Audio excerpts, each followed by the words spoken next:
In the last episode, I revealed and set up the gym and its flooring, both of which as a combination I've been really enjoying, and I also cut the grass and hedge outside of the store. It's actually been so long since then that it has already grown back quite a lot, and also the foliage has started turning into autumn colors.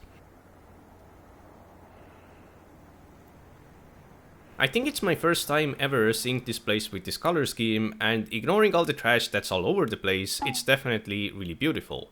The grass in front of the window has already grown quite long, but the hedge isn't that bad yet, and comes out that this tree inside it is actually a massive apple tree. I also discovered that there are a lot of these interesting mushrooms here. I kinda wonder why they grow here, because I've never seen them anywhere else in my life.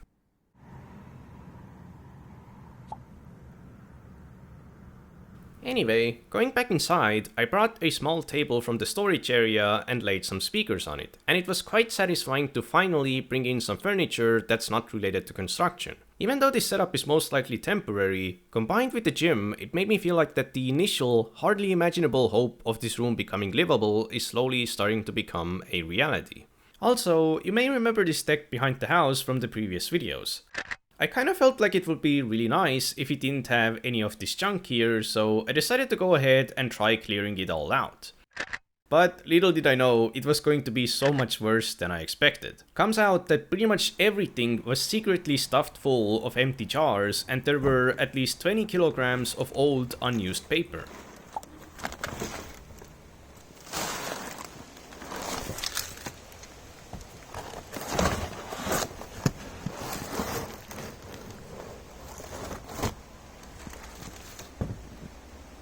I even found these old storekeeping templates that hadn't even been used yet. In the end, I brought all the old jars and papers to recycling centers, which took a lot of time, but there was still a lot of junk I had to clear out, most of which I just carried from one place to another.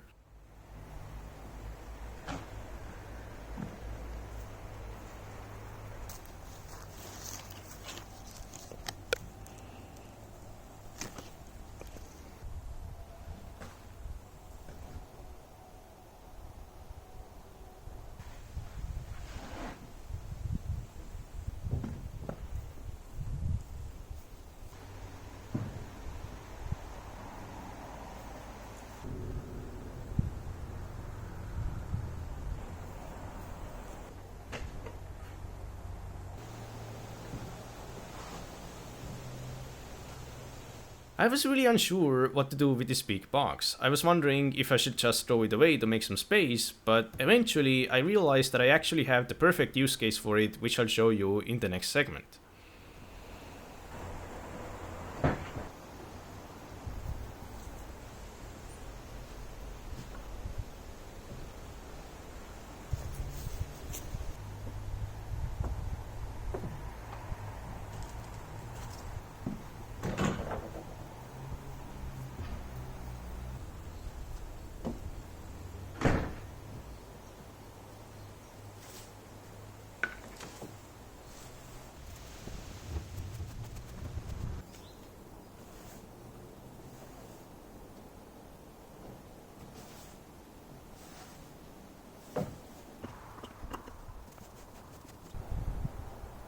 And eventually the deck had completely transformed. All this junk had been there for so long that even the cat was surprised as he explored the new nothingness. It's still pretty dusty, so I think it would actually look pretty nice if I also power washed it and perhaps gave it a new coating, but I suppose I'll leave that for the future.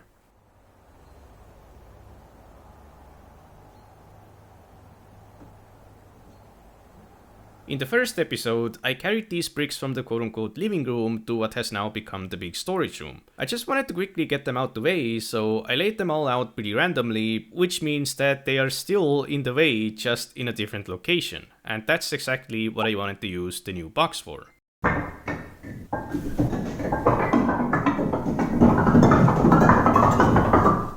But, of course, that box wasn't big enough, and I really wasn't satisfied with the outcome yet, so I got another cardboard box as well.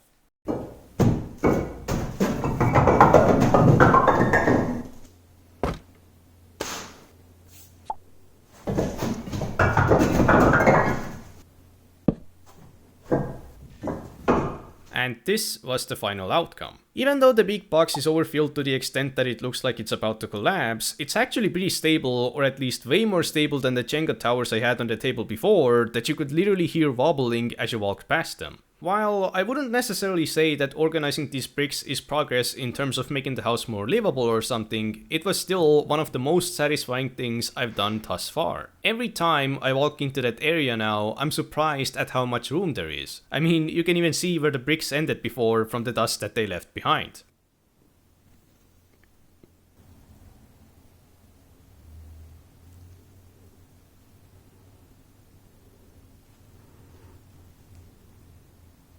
I wonder if this is still working. I had to babysit this cat. I brought him from a pretty remote countryside place to here, which he did not like, and of course he accidentally was almost attacked by the orange cat as well the moment he got here, so he was pretty spooked when he got to the abandoned store. Luckily though, he started eating and then he wanted to get pet, and I did say that the orange cat really wanted pets, but this cat is just on another level.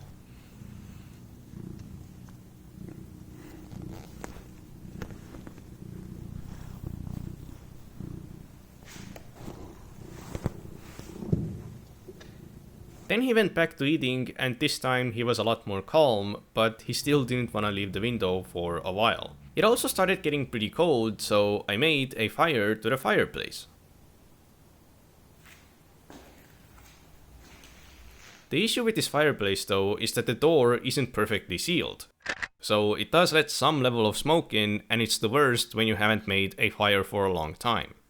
As you can see, it's really smoky, which is really bad because it makes it hard to breathe, ruins the smell of the room, and also, over time, makes the white walls and ceiling sturdy. The reason this happens is because the chimney has cold air in it, which pushes back the hot air, so it tries to escape to the room, or the fire just dies because there isn't enough oxygen. One way to combat this is to push out the cold air beforehand by making a fire into the chimney itself. I tried doing that, and I'll show you exactly where I am later in the video, but unfortunately I probably should have made a bigger fire because the picture I showed before was actually taken after I did that. There is a chance that I should also cover this hole after making a fire in it, which I haven't tried yet, and I also discovered that luckily I can just turn this handle here and it actually seals the door to the extent that it keeps out most of the smoke from coming into the room. But this of course also means that if the cold air hasn't escaped from the chimney yet, it's just going to suffocate the fire. Also, I assume that if I made a fire here every day, then it wouldn't be too much of a problem because the chimney would most likely not cool down to the extent that I'd have to start from scratch every time.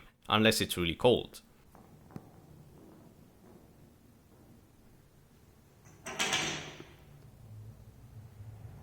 The cat got pretty comfortable here after a few days, but unfortunately I am unable to keep him for multiple reasons, so I had to give him away.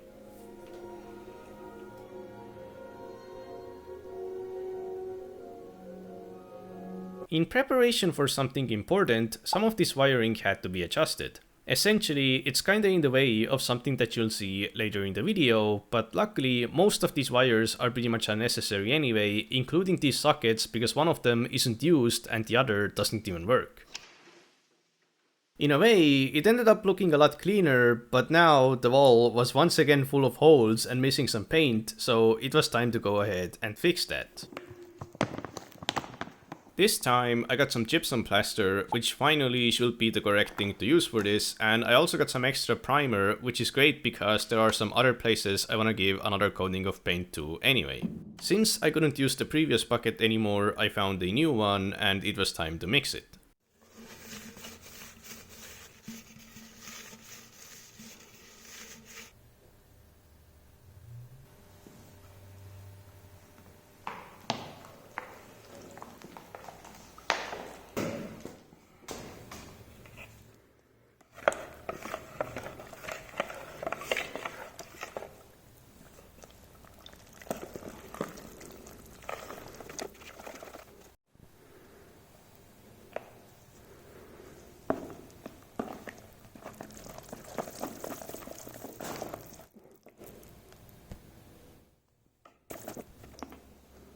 I was surprised at how much powder I needed for this, but finally I managed to get it to the perfect density based on my previous experience from the second episode. But little did I know, it had already solidified by the time I started using it. I tried saving it by giving it some water, but it was no use because it was already completely unusable. So I threw it all out, washed the tools and tried again, but this time I was really careful with how much mixture I added.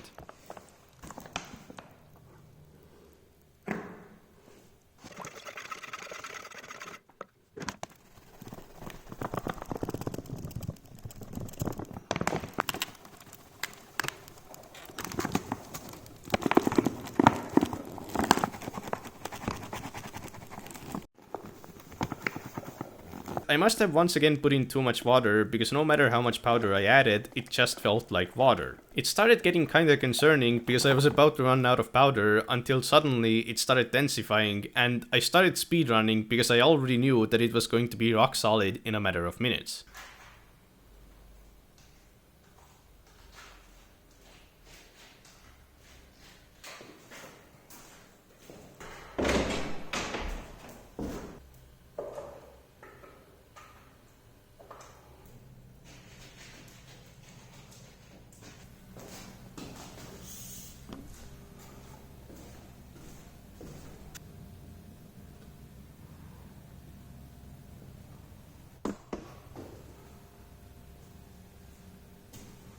And by the time I was done, it was already completely solid, so even though I kinda wanted to use it in a few other places as well, I couldn't do that. So in the end, I probably wasted around 2 kilograms of this plaster whilst only really needing around 200 grams. I suppose it was at least a lesson learned about how fast gypsum dries compared to the tile mortar that I used before.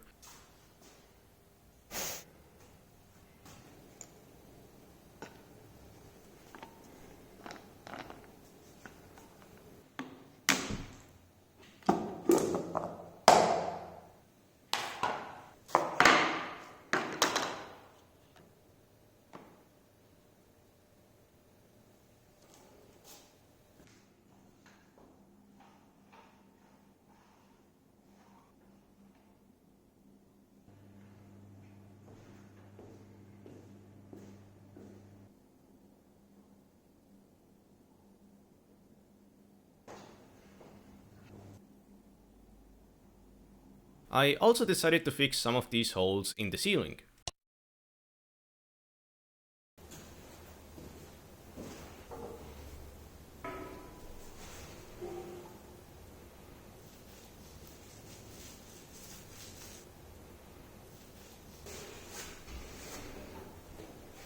In the last episode, I mentioned that for some reason in some places, such as the ceiling here, had this weird dirt on it, so I decided to paint over it. Someone in the comments said that it's most likely mold and it's going to come through even if you paint over it, and the next day it looked like I hadn't even painted it. So most likely I'll have to scrape down this paint and remove the old paint from this area as well if I want to get rid of it. Anyway, this was the result after fixing and painting the wall. While I still need to go over the former socket area, I was finally able to give an extra coating to the corner that I fixed a few episodes ago, making it pretty unified with the rest of the wall.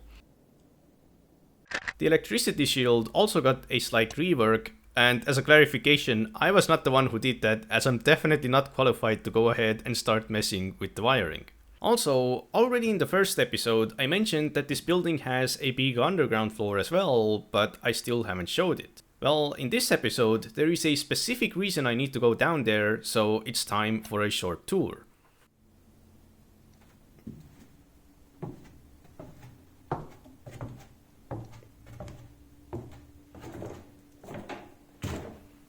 When you arrive down the stairs, you end up in a pretty big workshop room, and what's interesting about it is that the ceiling has this opening here, which is actually for fixing cars from underneath. And this is also the reason why the back area of the house has this weird silver wall, because it's actually just a big entrance where cars could drive in given a ramp. And even the front door of the house actually slides open to either side for the same reason, but of course those things have all been kinda sealed off as they weren't necessary. Also, if we proceed forward in the room in front of me here, we arrive in basically just another storage room, and there is still a ton of stuff in here, or well, in the basement in general, such as these 30-year-old pickles, multiple bottles of paint thinner, still completely usable tools, a bunch of unused car shampoo from the 1980s, some cassette tapes, and even some old headphones which I kinda wanna try out one day. The explanation for why all this audio equipment is here lies in that cursed looking corridor.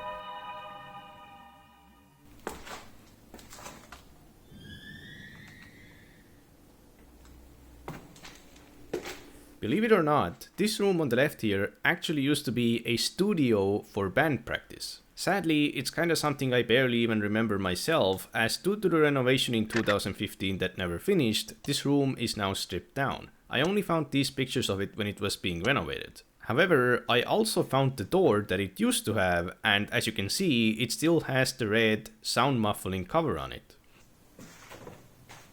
Also, this is the place where I actually made the fire to earlier in the video, but unfortunately turns out you can't really see anything even though I was recording with the flashlight on. For whatever reason, there is no electricity here anymore, or maybe just all the lights gave out, but if we keep proceeding down the corridor, we are greeted yet again by another room. If I remember correctly, this room basically used to be a living room, but the wall between the previous room and this one was destroyed, so it's basically just one big room with two doors now. And actually, this room is the reason I came down here today. But before I tell you exactly why, there are still a few more things to cover.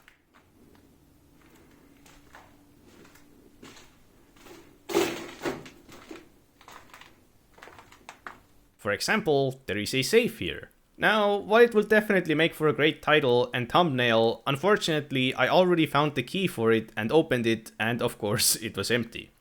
Behind the safe, however, there is another door, and this door is forbidden, because it actually leads to the basement of another house. The store was built in combination with a house meant for living, and they were connected through the basement, but that house was sold, so the central heating that came from it into these pipes and radiators was cut off, which is also the reason why the store has so much moisture damage, especially in this basement, as it no longer had any heating. I really wish I could show you the house that was sold, because it was by far one of the coolest houses I've ever seen, but unfortunately I don't have access to it anymore.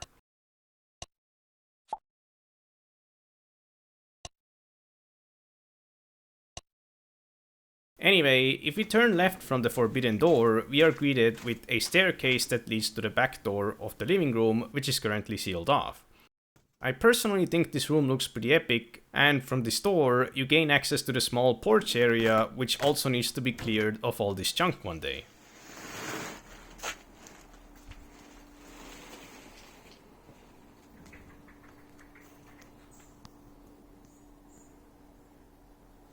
Anyway, returning back to the basement, the reason I came here today was this. はい、水道でございます。And from the other angle, this is what the change looked like. Yeah, this actually took multiple weeks and there was so much trouble with it. But now, there's actually water and sewage in the house, which is such a crazy big step forward, and I'm so glad it's done, because like I said, there was a lot of trouble with it. To explain exactly what happened, I first have to explain how this thing works. So basically, this pipe here goes to the well that's in the yard. Then this pump here basically sucks the water from the well and sends it to the triple filter system, which is currently missing 2 filters, and then the water gets split into 4 separate waterways, 3 of them being for cold water going directly upstairs, and 1 of them goes to the boiler, aka the water heater, and comes back with warm water, which also goes upstairs. However, when you first install a water pump like this entire pipe that comes from the well is going to be empty, and these pumps are not able to suck water from an empty pipe. So the entire pipe, as well as the pump itself, have to be filled with water manually from the top of the pump, which is also why this watering can is here. It took quite a long time to fill it, since it's a really long pipe, but for some reason, even after it was full, it just didn't start working. It did move water forward, but the moment the pump was empty, it didn't suck any water from the well anymore. And this is actually why there is also a second old pump here, which had the same problem, but this pump is kinda known to be faulty, so I bought a new pump, but unfortunately the problem persisted. So most likely, the pump was unable to suck water from the well, either because the water didn't come into the pipe, or the water fell back into the well, leaving the pipe once again too empty to be sucked from. If you're wondering how the water is able to stay in the pipe at all, it's because at the end of the pipe at the bottom of the well, there is this valve which only opens when the water is sucked inside it, but closes when the water pushes down on it from the inside. And most likely there was something wrong with this valve. Either it doesn't open so water doesn't get inside, or somehow it's broken and water falls back to the well. Which meant that there was a need to climb into the well and take out the pipe and replace the old valve with a new one, and also put a longer pipe to the water in case the water level is too low. But even after that was done, the issue persisted, and it did definitely seem like there was nothing wrong with the old valve either. So even after tons of experimentation and adjustments later, nothing really seemed to work. Most likely, the pump itself was either broken or too weak to be able to suck the water from such a long pipe, or the pipe itself was broken, none of which really made sense to me, but eventually it randomly started working, and I still don't really quite understand why. But the trouble didn't stop there, because there was a slight water leak here, which just didn't go away no matter what thread sealing method was used. But long story short, eventually this expensive thread glue somewhat worked after some trouble, and even though you can still see slight water droplets around it, it should be fine now, and the house actually has water in it now. On top of that, these sewage pipes were also installed, which means that this toilet here actually works now.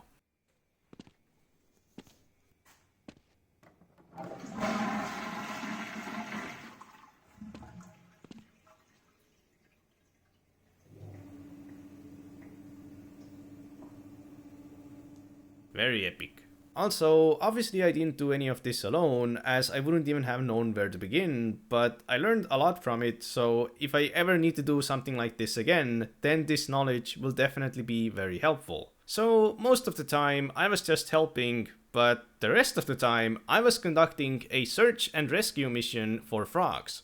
Because for some reason the basement was just full of them. I assume they fell here from the window, and I don't think this is a good place for them because it's completely dark and dusty and it's unescapable, especially if they fall into some of these holes, such as this water collector or this old sewage pipe, so I just lifted them out and put them outside.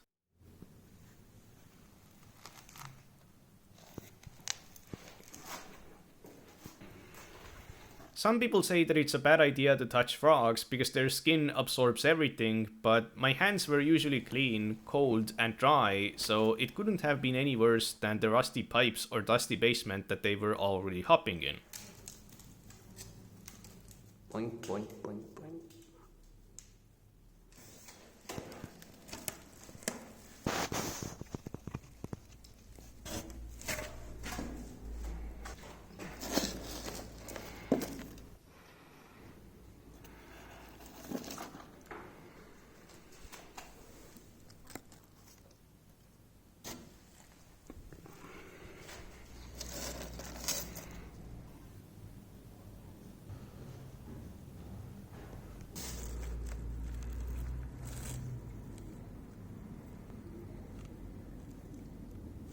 And this frog really didn't want to leave for some reason.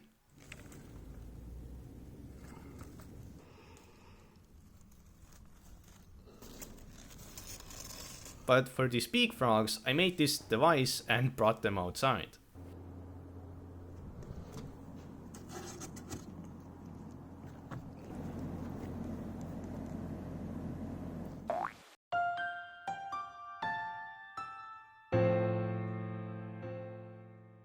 There was actually another reason I cleaned this deck earlier in the video as well, which was this.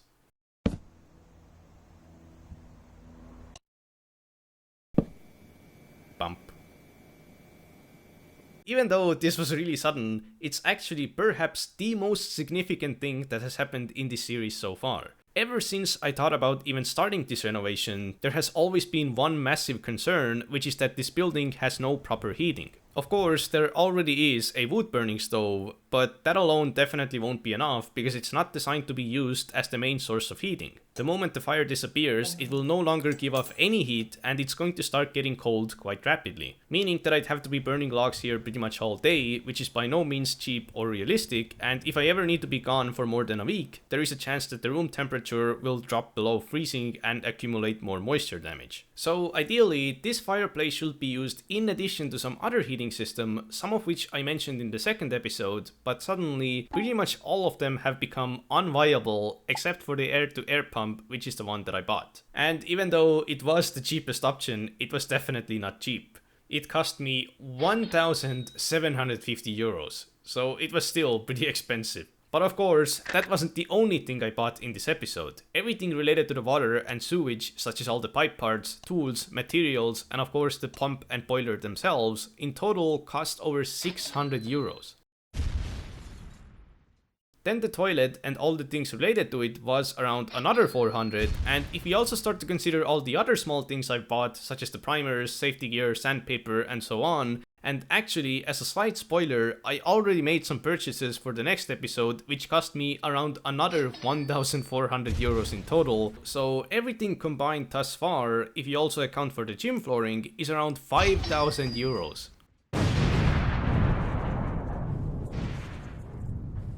I already know that there are some other essential things that I need to buy soon as well, but at the same time, I'm very glad that the most expensive problems have already been solved. The only real concern I have now is how expensive are the bills going to be during the winter, because even though the heat pump I bought is really energy efficient, I'm still expecting the electricity to cost anything between 200 to 600 euros a month due to how expensive energy has suddenly become, so yeah, migaku ref link at the bottom.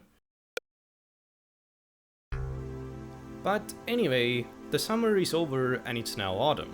Luckily, I managed to do everything important before winter comes, which is crazy to think about because only in May I was still completely unsure if I'll even attempt this project at all, and now it has already come so far.